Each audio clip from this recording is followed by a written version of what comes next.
پہاڑی زبان میں اپڈیٹ سنیے۔ بھارت مقبوضہ جموں کشمیر میں تمام بین الاقوامی قوانین اور کنونشنز دی لگاتار خلاف ورزی کر رہا ہے۔ کشمیر دے رہنے والے بنیادی انسانی حقوق تھی میں محروم ہیں۔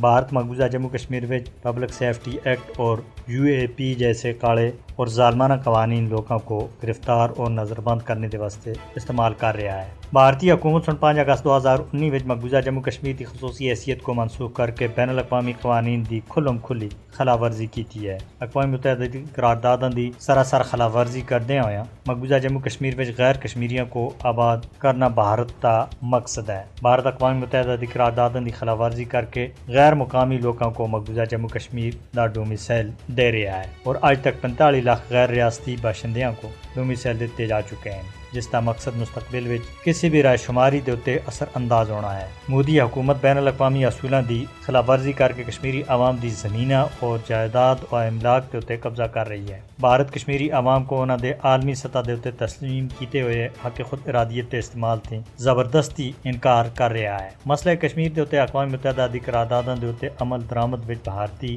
ہردرمی سب سے بڑی رکاوٹ ہے۔ مقبوضہ جموں کشمیر وچ موجودہ دور وچ ظالمانہ قبضے دی ایک بدترین مثال ہے اور کئی سالاں دے بین الاقوامی قوانین دی دجیاں اڑائی جا رہی ہیں۔ عالمی قوانین اور معاہدوں دی خلاف ورزی دے اتے بھارت کو سزا ملنی چاہیے تاکہ دوبارہ بھارت اقوام متحدہ دی قرارداداں اور عالمی قوانین دی خلاف ورزی دے بارے میں سوچ بھی نہ سکے۔ عالمی طاقتاں کشمیری عوام دی حالت اظہار دے اتے اپنی اکھاں کھولن۔ امریکہ وچ قائم انسانی حقوق گروپ سب دے واسطے انصاف سن بھارت وچ ہندوتوا نظریے اور نازیزم دے وچکار مماثلت بیان کردے ہوئے آخیا ہے کہ بھارت فلسطینی ریاست بننے دے خطرناک راہ دے اتے چل رہی ہے۔ سب دے واسطے انصاف نامی گروپ سن بھارت دی نازیت تے عنوان تھی اپنی رپورٹ وچ نفرت اور ظلم و ستم دے ایسے بارہ نازی ہتھکنڈیاں دا ذکر کردے ہوئے آخیا ہے کہ ان حربیاں کو آج کل بھارت وچ کس طرح نافذ کیتا جا رہا ہے۔